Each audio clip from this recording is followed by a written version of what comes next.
اکرم صاحب جنہوں نے نعت پاک پیش کی، بغیر کسی تمہید کے اور تفصیل کے میں اس بزم کی بیچ کی کڑی اور ہم سے چھوٹے ہمارے چھوٹے بھائی حضرت مولانا یاسر عبدالقیوم صاحب قاسمی دامت برکاتہم بغل میں تشریف فرما، میں جو استاد ہیں جامعہ فرقانیہ قضیانہ سندیلہ کے، میں ان سے انتہائی ادب کے ساتھ گزارش کرتا ہوں کہ حضرت والا اپنا بیان 20 منٹ میں مکمل کر لیں۔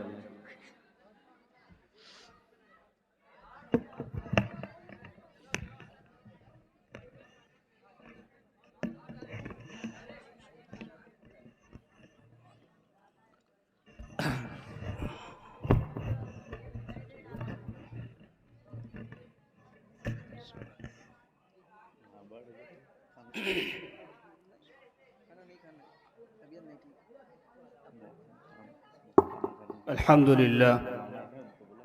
لله نحمده ونستعينه ونستغفره ونؤمن به ونتوكل عليه ونعوذ بالله من شرور أنفسنا ومن سيئات أعمالنا، من يهده الله فلا مضل له ومن يضلله فلا هادي له، ونشهد أن لا إله إلا الله وحده لا شريك له، ونشهد أن سيدنا وسندنا ومولانا محمدا عبده ورسوله صلى الله عليه وعلى آله وأصحابه وبارك وسلم تسليما كثيرا كثيرا، أما بعد، فقد قال النبي صلى الله عليه وسلم إن الله يرفع بهذا الكتاب أقواما ويضع به آخرين،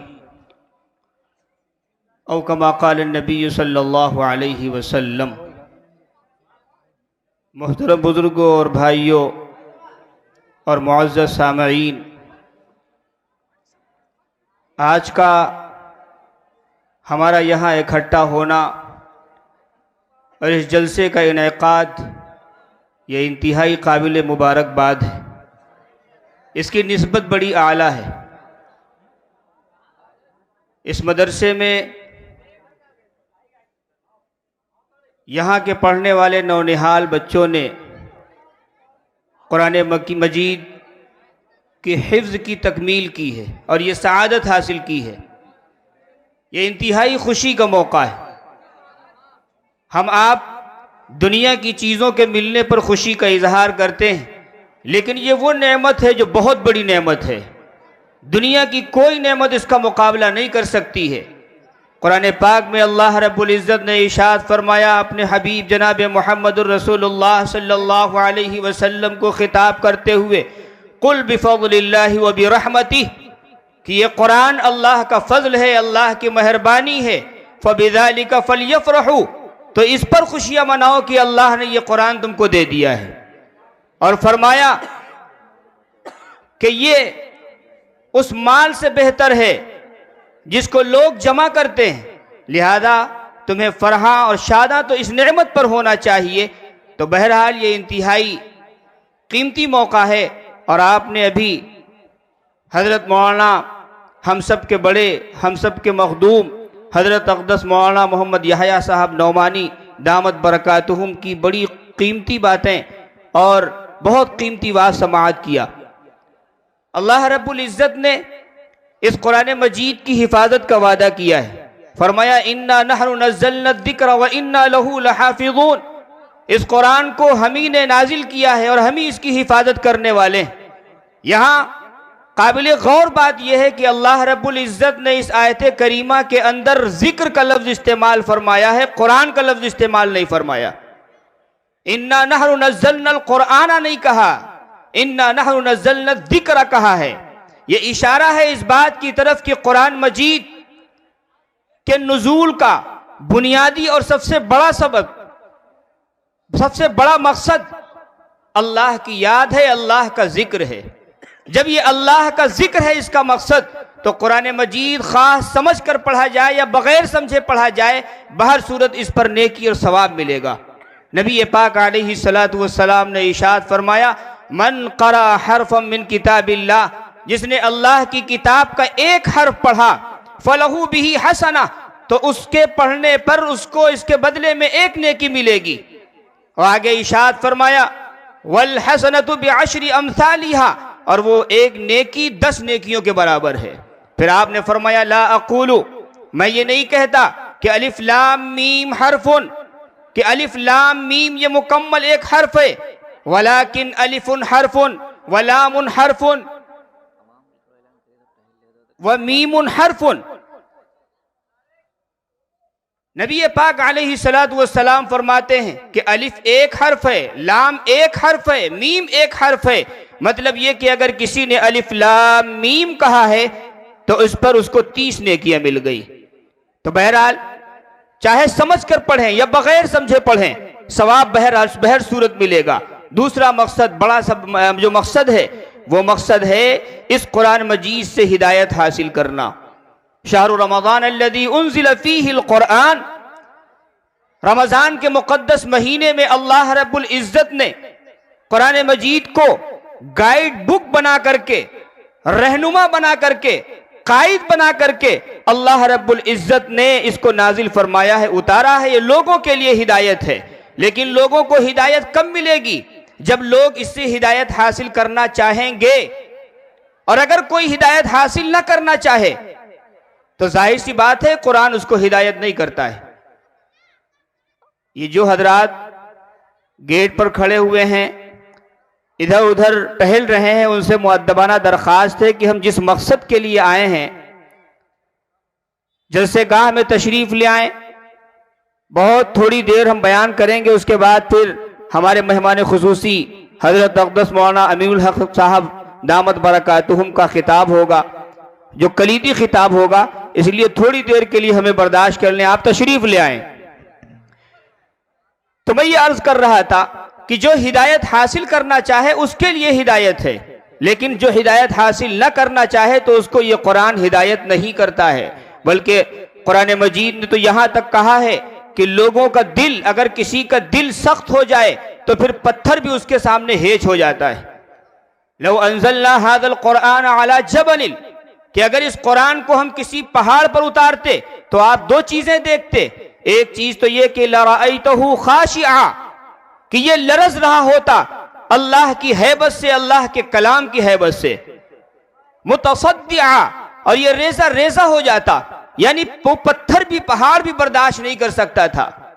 اور ایک جگہ پہ پہلے پارے میں اللہ رب العزت نے قرآن مجید کے اندر ارشاد فرمایا کہ جب دل کسی کا سخت ہو جائے تو وہ پتھر سے بھی زیادہ سخت بن جاتا ہے، پتھر کی طرح یا پتھر سے بھی زیادہ سخت. بلکہ پتھروں میں بعض ایسے ہوتے ہیں کہ جن سے نہریں جاری ہوتی ہیں، جھرنے جاری ہوتے ہیں، اور بعض وہ ہوتے ہیں جن کے اندر سے پانی رستا ہے، اور بعض اللہ کی ہیبت سے، اللہ کے خوف سے، ڈر کی وجہ سے لڑھک جاتے ہیں، گر جاتے ہیں. تو بہرحال اگر کوئی ہدایت حاصل نہ کرنا چاہے تو اس کو ہدایت نہیں مل سکتی ہے. قرآن مجید میں اللہ رب العزت نے ارشاد فرمایا کہ اگر ہم اس قرآن کو، اس کے اندر ایک ایسی تاثیر پیدا کر دیتے کہ جس کی وجہ سے پہاڑ اپنی جگہ سے چل جاتے، لو ان قرآنا، اگر ہم اس قرآن کو ایسا بنا دیتے، سیرت بہ الجبال، کہ قرآن کی کوئی آیت پڑھی اور پہاڑ یہاں سے امریکہ چلا گیا، چلنے کی صلاحیت اس کے اندر پیدا ہو جاتی. او قطعت بہ الارض، یا قرآن کی کوئی آیت پڑھی، کسی سواری کی ضرورت نہیں، یہاں سے دوسرے ملک پہنچ گئے، آیت پڑھی پہنچ گئے. او کلم بہ الموتى، یا قرآن کی کوئی آیت پڑھ کر کے کسی قبر پر پھونک مار دی، مردہ زندہ ہو گیا، بات کرنے لگا. اللہ کہتا ہے کہ اگر ایسی بھی تاثیر ہم پیدا کر دیتے اور کوئی قرآن سے ہدایت حاصل نہ کرنا چاہتا، اس کا دل پتھر ہو چکا ہوتا، اس سے بھی زیادہ سخت ہو چکا ہے، تو پھر اس کو بھی ہدایت نصیب نہیں ہو سکتی ہے. یہ ساری چیزیں دیکھنے کے بعد بھی وہ یہی کہے گا کہ جادو کر دیا ہے. ایک واقعہ ہے حضرت رکانہ رضی اللہ تعالیٰ عنہ کا. جنگل میں بکریاں چرا رہے تھے، حضور اکرم صلی اللہ علیہ وسلم کا ادھر سے گزر ہوا. آپ نے دین کی دعوت دی، توحید کی دعوت دی، ایمان قبول کرنے کی دعوت دی. انہوں نے کہا کہ اے محمد صلی اللہ علیہ وسلم، آپ کی بات ہمارے سمجھ میں نہیں آ رہی، ہم پہلوان ہیں، آپ ایسا کرو ہم سے کشتی لڑ لو، ہم کو پچھاڑ دو. اگر آپ مجھے ہرا دیتے ہو، پچھاڑ دیتے ہو، پٹخنی دے دیتے ہو تو ہم آپ کی بات مان لیں گے، ایمان قبول کر لیں گے۔ نبی پاک علیہ الصلوۃ والسلام نے فرمایا کہ چلو آؤ یہ بھی کر لیتے ہیں۔ آپ نے اس سے کشتی لڑی اور اس کو ایک لہجے میں پچھاڑ دیا، پٹخنی دے دی۔ وہ جھاڑ پوچھ کر کے اٹھا اور کہا کہ ارے یہ تو اتفاقاً ہو گیا، ایک موقع اور دیجئے، پھر سے لڑیے۔ حضور اکرم صلی اللہ علیہ وسلم نے دوبارہ پھر اس کو پٹخنی دی اور وہ کھڑا ہوا کہنے لگا تم نے جادو کر دیا ہے، یعنی تب بھی ماننے کے لیے تیار نہیں۔ لیکن پھر ہجرت کے بعد اللہ رب العزت نے ان کے سینے کو کھول دیا اور نور ایمان سے ان کے سینے کو معمور کر دیا، وہ مدینہ تشریف لائے اور ایمان قبول کر لیا۔ تو کہنے کا مقصد یہ کہ اگر کوئی عبرت حاصل نہ کرنا چاہے، نصیحت حاصل نہ کرنا چاہے تو اس کو کبھی نصیحت حاصل نہیں ہو سکتی ہے۔ اور یہ قرآن میرے بھائیوں بزرگوں اتنی بڑی دولت ہے، اتنی بڑی نعمت ہے، اس کی قدر آج نہیں ہے، ایک وقت ایسا آئے گا کہ اس نعمت کی قدردانی وہاں ہوگی۔ جیسے آج اللہ رب العزت نے ہمیں اور آپ کو آنکھوں سے نواز رکھا ہے، یہ آنکھ کی نعمت، آنکھ کی دولت، ہم اس کی قدر نہیں کر رہے ہیں، لیکن خدا نخواستہ کسی کی آنکھ کو کوئی صدمہ پہنچ جائے، اس کی بینائی چلی جائے تو وہ کل کائنات دے کر کے، اگر وہ کل کائنات کا مالک ہے، دنیا کی تمام نعمتوں کا مالک ہے، تمام مال و دولت کا مالک ہے، تو وہ سب کچھ دے کر کے ایک آنکھ لینے کے لیے تیار ہو جائے گا۔ لیکن آج ہمارے پاس ہے تو اس کی قدر نہیں ہے۔ اسی طرح ایک موقع آئے گا کہ اس نعمت کی قدردانی وہاں ہوگی، قیامت برپا ہوگی، فیصلہ ہو جائے گا، جنتی جنت میں، جہنمی جہنم میں، اور جہنمیوں کی مہمان نوازی چل رہی ہوگی، جہنمیوں کی مہمان نوازی جہنم میں کیسی؟ قرآن مجید نے اس کو ذکر کیا ہے، فرمایا ان شجرۃ الزقوم طعام الاثیم، یہ زقوم کا درخت یہ بڑے گنہگاروں کا کھانا ہے۔ اور اللہ رب العزت نے یہ زقوم اللہ کب کھلائیں گے؟ جہنم میں۔ مفسرین نے لکھا ہے کہ جہنم میں داخلے سے پہلے اللہ تعالیٰ یہ زقوم کھلائے گا، کیونکہ قرآن نے کہا ہے ھذا نزلھم یوم الدین، قیامت کے دن یہ ان کی چھوٹی مہمان نوازی ہوگی اس سزا کے ذریعے سے۔ جیسے ہوتا نا کہ گھر میں کوئی مہمان آتا ہے، یہ دعوت میں ہم جاتے ہیں، پہلے ناشتہ دیا جاتا ہے، اس کے بعد بڑی دعوت ہوتی کھانے کی، اسی طرح جہنم میں داخلے سے پہلے یہ مہمان نوازی ہو رہی ہے جہنمیوں کی۔ اور یہ کیسی مہمان نوازی ہے؟ فرمایا یہ زقوم کا درخت جب یہ کھائیں گے کل محل، یہ پیٹ کے اندر اس طریقے سے کھولے گا جس طریقے سے سونے اور چاندی اور دھات کو پگھلا دیا جائے اور وہ بہہ پڑتا ہے، اسی طریقے سے دھات کی طریقے سے وہ پیٹ کے اندر جا کر کے پگھلے گا۔ اور جس وقت یہ جہنمی اپنے منہ میں ڈالیں گے تو اس پھل کو منہ کے اندر ڈالنے کے سبب نیچے کا ہونٹ اس میں اتنا ورم پیدا ہو جائے گا کہ نیچے کی ٹھوڑی وغیرہ سب سوج کر کے سینے کے اوپر اس کا ہونٹ نیچے کا لٹک جائے گا اور اوپر کا اس کے چہرے کو چھپا دے گا۔ اس طرح اس کی یہ تاثیر ہوگی۔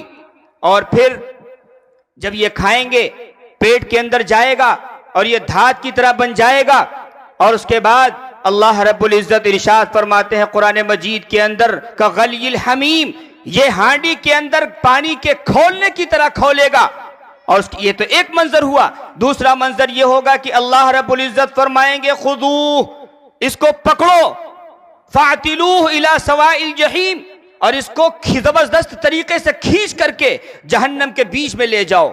اور پھر اس کے بعد اللہ فرمائے گا ثم صبوا، فرشتوں کو حکم دے گا کہ اس کے سر کے اوپر کھولتا ہوا گرم پانی بہا دو، اور اللہ فرمائے گا ذق، چکھو، فَإِنَّكَ أَنْتَ الْعَزِيزُ الْكَرِيمُ، دنیا کے اندر تم بہت بڑے مکھیا تھے، سردار تھے، پردھان تھے، کہاں گئی تمہاری سرداری؟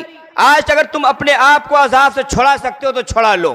بہرحال جب یہ جہنمی جہنم میں پہنچ جائیں گے تو قرآن مجید نے نقشہ کھینچا ہے۔ قرآن مجید کہتا ہے یوم یعض الظالم علی یدیہ یقول یا لیتنی اتخذت مع الرسول سبیلا، کہ مارے حسرت کے جہنمی اپنے ہاتھ کو چبا ڈالیں گے اور کہیں گے کہ اے کاش رسول آئے تھے، قرآن ہمیں دیا تھا، انہوں نے ہمیں تو دعوت دی تھی، ہم نے ان کی دعوت پر کان رکھا ہوتا، ہم ان کے ساتھ ہو گئے ہوتے تو آج ہمارا یہ حشر نہ ہوتا۔ یا ویلتا اے ہائے ہماری بربادی، لم اتخذ فلانا خلیلا، ہم نے فلاں کو اپنا دوست نہ بنایا ہوتا، ہم نے فلاں کی بات نہ مانی ہوتی، ہم نے اس کی بات مانی، اس نے ہم کو راہ سے ہٹا دیا۔ بہرحال یہ اقرار کریں گے، جہنمی اعتراف کریں گے کہ یہ قرآن دنیا کے اندر بہت بڑی نعمت تھی لیکن ہم نے ٹھکرا دیا، جس کی وجہ سے آج اس سزا سے ہم کو دوچار ہونا پڑ رہا ہے۔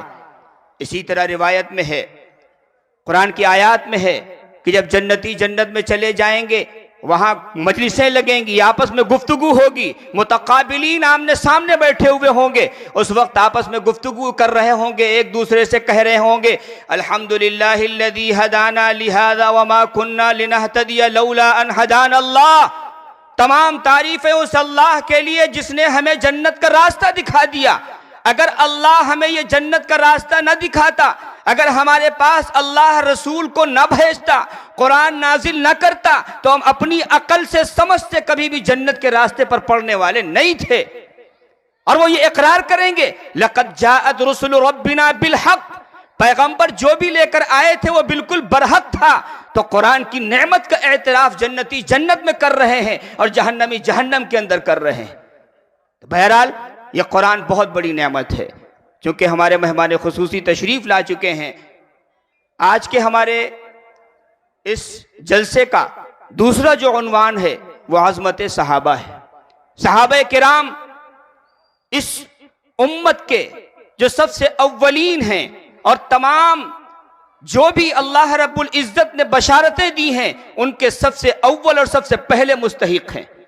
حضرات صحابہ کرام کے تعلق سے مشکات شریف میں روایت ہے، نبی پاک علیہ السلام نے فرمایا اصحابی کالملح فی الطعام، اصحابی فی امتی کالملح فی الطعام، میرے صحابہ میری امت کے اندر ان کا مقام یہ ہے جیسے کھانے کے اندر نمک ہوتا ہے، لا یصلح الطعام الا بالملح، اس لیے کہ کھانا بغیر نمک کے بیکار ہوتا ہے، کھایا نہیں جا سکتا ہے۔ اسی طریقے سے اگر صحابہ کرام کو اس امت سے نکال دیا جائے تو ظاہر سی بات ہے کہ یہ دین برقرار نہیں رہ سکتا ہے، اس کی روح قائم نہیں رہ سکتی ہے۔ اور اسی بنیاد پر نبی پاک علیہ السلام نے بہت سخت وعیدات فرمائی ہیں۔ ایک روایت کے اندر ارشاد فرمایا لا تسبوا اصحابی، میرے صحابہ کو برا بھلا مت کہو، یجیء قوم فی آخر الزمان، آخری زمانے میں ایک قوم آئے گی یسبون اصحابی، جو میرے صحابہ کو برا بھلا کہیں گے۔ نبی پاک علیہ السلام نے ایسے لوگوں کے بارے میں کیا ہدایت دی؟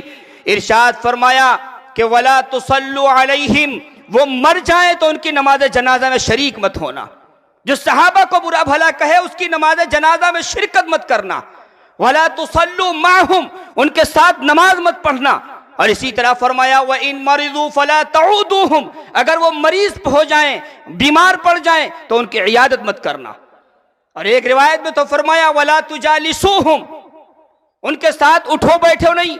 وَلَا تُنَاكِحُوهُمْ، ان کے ساتھ شادی بیاہ کا معاملہ مت کرو۔ وَلَا تُشَارِبُوهُمْ، ان کے ساتھ پیو نہیں۔ وَلَا تُوَاكِلُوهُمْ، ان کے ساتھ کھاؤ نہیں۔ یہ وہ وعیدات ہیں ایسے لوگوں کے بارے میں جو صحابہ کرام کے بارے میں زبانیں کھولتے ہیں، صحابہ کرام کو برا بھلا کہتے ہیں۔ صحابہ کرام کے بارے میں کوئی لفظ بولنا یا سننا یہ سبھی جرم ہے۔ اس لیے حضرات صحابہ کرام کی عظمت، ان کا تقدس ہر آن و پل ہماری نگاہوں کے سامنے رہنا چاہیے۔ حضرات صحابہ کرام سے محبت کرنا ہمارا ایمان ہے، ان کی عظمت کرنا ہمارا ایمان ہے۔ اس لیے صحابہ کرام ہی کے ذریعے سے ہمیں دین ملا ہے۔ صحابہ کرام کی ذات کو اگر مجروح کر دیں گے تو پھر یہ دین اپنی اصلی حالت میں باقی نہیں رہ سکتا ہے، یہ دین معتبر نہیں ہو سکتا ہے اگر صحابہ کرام کی شخصیات معتبر نہیں ہے۔ اسی وجہ سے بہت ساری روایات ہیں، آپ سنیں گے اور آپ نے سنا کہ اللہ کے نبی جناب محمد الرسول اللہ صلی اللہ علیہ وسلم نے ایک روایت میں فرمایا اکرموا اصحابی، میرے صحابہ کی تعظیم کرو۔ اللہ اللہ فی اصحابی لا تتخذوہم غرضا بعدی، اللہ سے ڈرو میرے صحابہ کے بارے میں، ان کو گالی گلوج مت کرنا، برا بھلا مت کہنا، ان کی شان میں گستاخیاں مت کرنا۔ یہ ہمارے نبی حضرت محمد مصطفیٰ صلی اللہ علیہ وسلم نے حضرات صحابہ کرام کے بارے میں ارشاد فرمایا۔ ایک روایت میں ہے فمن سبہم، جو صحابہ کرام کو برا بھلا کہے فعلیہ لعنت اللہ، اس پر اللہ کی لعنت، والملائکۃ والناس اجمعین، فرشتوں کی لعنت، تمام لوگوں کی لعنت ہے۔ لا يقبل اللہ منہ صرفا ولا عدلا، لا يقبل اللہ منہ یوم القیامت صرفا ولا عدلا، اللہ قیامت کے دن نہ اس کا کوئی فرض قبول کرے گا نہ اللہ اس کی کوئی نفل قبول کرے گا۔ اس لیے صحابہ کرام کی شخصیات کے بارے میں کبھی بھی کوئی کسی کی افواہات کو گوارا مت کرنا، بالکل نہ کہو نہ سنو۔ صحابہ کرام سے چمٹے رہیں گے تو دین ہمارا برقرار رہے گا۔ خود نبی پاک علیہ السلام نے فرمایا کہ بنی اسرائیل کے اندر 72 فرقے ہوئے تھے، اس تفتریق ہماری امت 73 فرقوں میں بٹ جائے گی۔ اور اس کے بعد صحابہ کرام نے پوچھا، اے اللہ کے نبی صلی اللہ علیہ وسلم، اس میں ناجی فرقہ کون ہوگا؟ تو نبی پاک علیہ السلام نے فرمایا، ما انا علیہ و اصحابی، جس پر میں ہوں اور میرے صحابہ ہیں۔ سیدنا صدیق اکبر رضی اللہ تعالیٰ عنہ، جن کو صدیق کا لقب دیا گیا، اسلام کے سب سے پہلے خلیفہ، اللہ کے نبی جناب محمد الرسول اللہ صلی اللہ علیہ وسلم کے پہلے جانشین، اور انبیاء کے بعد اس امت میں افضل ترین شخصیت حضرت صدیق اکبر رضی اللہ تعالیٰ عنہ، جب نبی پاک علیہ السلام نے اعلان نبوت نہیں فرمایا، حضور حضرت ابوبکر صدیق رضی اللہ تعالیٰ عنہ تجارت کی غرض سے شام تشریف لے گئے۔ آپ نے وہاں ایک خواب دیکھا، جو عیسائی راہب تھا، ایک عالم تھا، اس کے پاس آپ گئے، اپنا خواب ذکر کیا تاکہ وہ تعبیر بتائے۔ اس نے تعبیر بتائی، اور کیا تعبیر بتائی؟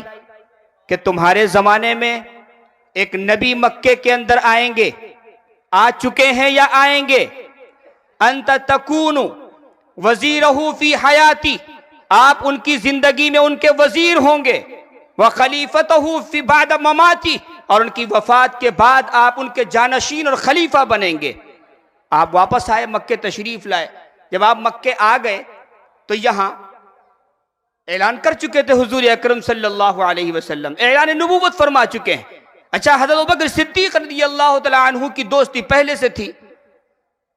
حضرت ابوبکر صدیق رضی اللہ تعالیٰ عنہ حضور اکرم صلی اللہ علیہ وسلم کی خدمت میں حاضر ہوئے، اور تحقیق کے لیے، دل کے اطمینان کے لیے آپ نے ایک بات پوچھی۔ فرمایا، مد دلیل علی ما تدعی یا محمد، اے محمد صلی اللہ علیہ وسلم، آپ جس چیز کا دعویٰ کر رہے ہیں، یعنی نبوت کا دعویٰ کر رہے ہیں، اس پر دلیل کیا ہے؟ آپ جواب سنیے۔ حضور اکرم صلی اللہ علیہ وسلم نے فرمایا، اے ابو بکر، الدلیل علی ما ادعی رؤیاک التی رأیتہا فی الشام، میرے اس دعوے کے دلیل آپ کا وہ خواب ہے جو آپ نے شام میں دیکھا ہے۔ حضرت ابوبکر صدیق رضی اللہ تعالیٰ عنہ فرماتے ہیں، خدا کی قسم، میں نے اس راہب کے سوا اپنا خواب کسی کو نہیں بتایا تھا، لیکن معجزے کے طور پر حضور اکرم صلی اللہ علیہ وسلم نے فرمایا کہ میرے اس دعوے کے دلیل تمہارا وہ خواب ہے جو تم نے شام میں دیکھا تھا۔ یہ سنتے ہی ابوبکر صدیق رضی اللہ تعالیٰ عنہ فوراً پکار اٹھے، اشہد ان لا الہ الا اللہ واشہد ان محمدًا عبدہ ورسولہ، اور آگے بڑھ کر کے سب سے پہلے جیسے ہی نگاہ روح انور پر پڑی ہے، حضور اکرم صلی اللہ علیہ وسلم کے چہرے پر پڑی ہے، فوراً انہوں نے بوسہ لیا ہے۔ یہی خصوصیت ہے سیدنا صدیق اکبر رضی اللہ تعالیٰ عنہ کی کہ ایمان لانے کے بعد پہلی نگاہ جیسے ہی حضور اکرم صلی اللہ علیہ وسلم کے چہرے انور پر پڑی تو آپ نے بوسہ لیا ہے۔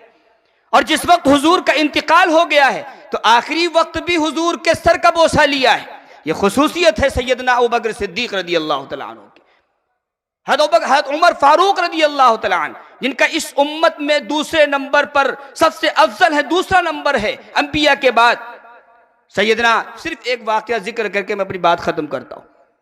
سیدنا حضرت عمر فاروق رضی اللہ تعالیٰ عنہ، بارہا سنا ہوگا آپ نے واقعہ، ایک منافق تھا، ایک یہودی، دونوں کا کسی بات میں جھگڑا ہو گیا۔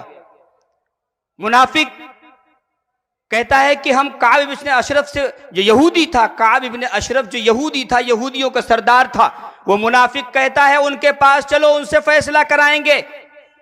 لیکن وہ یہودی حیران ہے کہ اپنے نبی کو، یہ منافق تھا نا، مسلمان اپنے آپ کو ظاہر کرتا تھا، تو یہودی حیران تھا کہ یہ اسلام کا کلمہ پڑھتا ہے اور حضور اکرم صلی اللہ علیہ وسلم کو اپنا رسول مانتا ہے، اس کے باوجود فیصلے کے لیے حضور کے فیصلے پر راضی نہیں، اور یہ چاہتا ہے کہ ہمارے مقدمے کا فیصلہ کعب ابن اشرف یہودی کرے۔ اور مقصد کیا تھا کہ کعب بن اشرف کے پاس جائیں گے، وہاں دھیرے سے رشوت سرکا دیں گے تو ہمارے حق میں وہ فیصلہ کر دے گا، اس لیے منافق لے جانا چاہتا تھا جو کہ خود کو مسلمان کہتا تھا۔ بہرحال اس یہودی نے کہا کہ میں کعب بن اشرف کے پاس نہیں جاؤں گا، میں تمہارے نبی کے پاس چلنا چاہتا ہوں، ان سے فیصلہ کراؤں گا۔ حضور اکرم صلی اللہ علیہ وسلم کے پاس یہ مقدمہ آیا، حضور اکرم صلی اللہ علیہ وسلم نے دونوں کی بات سنی، دلائل یہودی کے حق میں تھے۔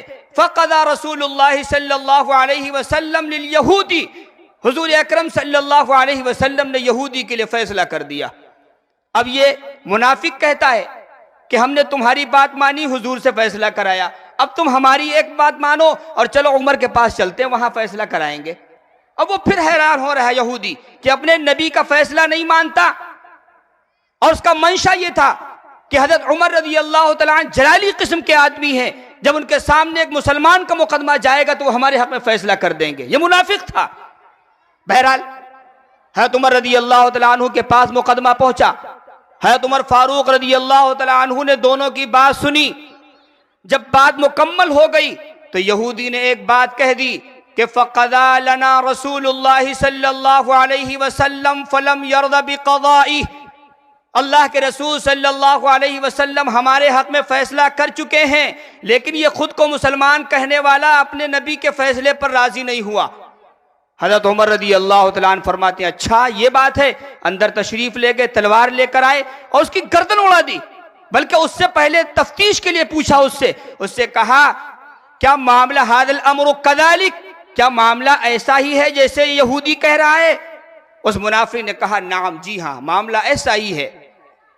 حضرت عمر رضی اللہ تعالیٰ عنہ نے اس کی گردن اڑا دی، زمین پر گری، اور اس کے بعد فرمایا ھاکذا لمن لم یرض بقضاء اللہ ورسولہ، اس شخص کے لیے میرا فیصلہ یہی ہے جو اللہ اس کے رسول کا فیصلہ نہ مانے۔ اب تو ایک ہنگامہ ہو گیا مدینے میں کہ عمر رضی اللہ تعالیٰ عنہ تو مسلمانوں کو بے سوچے سمجھے مارتے ہیں، حالانکہ وہ منافق تھا، دل کے اندر کفر تھا، اپنے آپ کو مسلمان ظاہر کرتا تھا۔ ایک ہنگامہ برپا کر دیا اس کے متعلقین نے، حضور کی خدمت میں گئے اور کہا کہ عمر رضی اللہ تعالیٰ عنہ تو بغیر سوچے سمجھے مسلمانوں کو مار رہے ہیں، اور یہ ہمارا ساتھی تھا جو آپ کی خدمت میں آیا لیکن ادب کی وجہ سے پوری بات کہہ نہ سکا، تکلف تھا، تو اس نے سوچا عمر کی خدمت میں جائیں گے تو بے تکلف بات کہہ سکتے ہیں، اس لیے وہاں چلا گیا تھا۔ حضور اکرم صلی اللہ علیہ وسلم کو صدمہ پہنچا کہ عمر رضی اللہ تعالیٰ عنہ یہ کیسے کر سکتے ہیں؟ فرمایا جاؤ بلا کے لاؤ۔ حضرت عمر رضی اللہ تعالیٰ عنہ جس وقت دربار رسالت میں تشریف لا رہے ہیں، حاضر ہو رہے ہیں، راستے میں 3 مرتبہ آسمان کی طرف اپنا چہرہ اٹھایا اور اللہ سے مناجات کی کہ اے اللہ، میرا ایمان ہے اور میرا یقین ہے اس بات پر کہ حضور کے دربار میں پہنچنے سے پہلے پہلے آپ کا عدل حضور کے پاس آ جائے گا، جبرائیل آپ کے پاس آ جائیں گے۔ چنانچہ حضرت عمر رضی اللہ تعالیٰ عنہ نبی پاک علیہ السلام کی خدمت میں پہنچے تو وہاں حضرت جبرائیل تشریف لا چکے ہیں، اور یہ آیت نازل ہو چکی ہے فَلَا وَرَبِّكَ لَا يُؤْمِنُونَ حَتَّى يُحَكِّمُوكَ فِي مَا شَجَرَ بَيْنَهُمْ، جو اللہ کے فیصلے پر، رسول کے فیصلے پر راضی نہیں ہے، نہیں مانتا، وہ ایمان والا ہو ہی نہیں سکتا ہے۔ اور ساتھ میں حضرت جبرائیل نے یہ بھی کہا کہ اے محمد صلی اللہ علیہ وسلم، حضرت عمر رضی اللہ تعالیٰ عنہ کو یہ بشارت دے دیجئے کہ اللہ نے آسمانوں پر آج سے عمر کا نام فاروق رکھ دیا ہے، حق و باطل کے درمیان فرق کرنے والا۔ تو بہرحال یہ مقام تھا حضرات صحابہ کرام کا، بہت ساری روایات ہیں، قرآن اس سے بھرا پڑا ہے، بار بار ہم آپ سنتے ہیں۔ اس لیے اگر کوئی شخص آتا ہے صحابہ کرام کی شان میں حفوات بکتا ہے، بکواس کرتا ہے، بھونکتا ہے، تو آپ اس سے ہرگز متاثر نہ ہو۔ صحابہ کرام کے خلاف بدزنی یا بد زبانی یہ کفر کے درجے کی چیز ہے، اس لیے اللہ تعالی ہم سب کی حفاظت فرمائے اور صحابہ کرام کی سچی عقیدت اور ان سے سچی محبت ہم سب کے دلوں کے اندر راسخ فرمائے، اور اللہ تعالی ان کے نقش قدم کی اتباع کی توفیق مرحمت فرمائے۔ حضرت مولانا تشریف لا چکے ہیں، وآخر دعوانا الحمدللہ رب العالمین۔ وأحسن الجزاء۔ یہ تھے حضرت مولانا یاسر عبد القیوم صاحب قاسمی دامت برکاتہم۔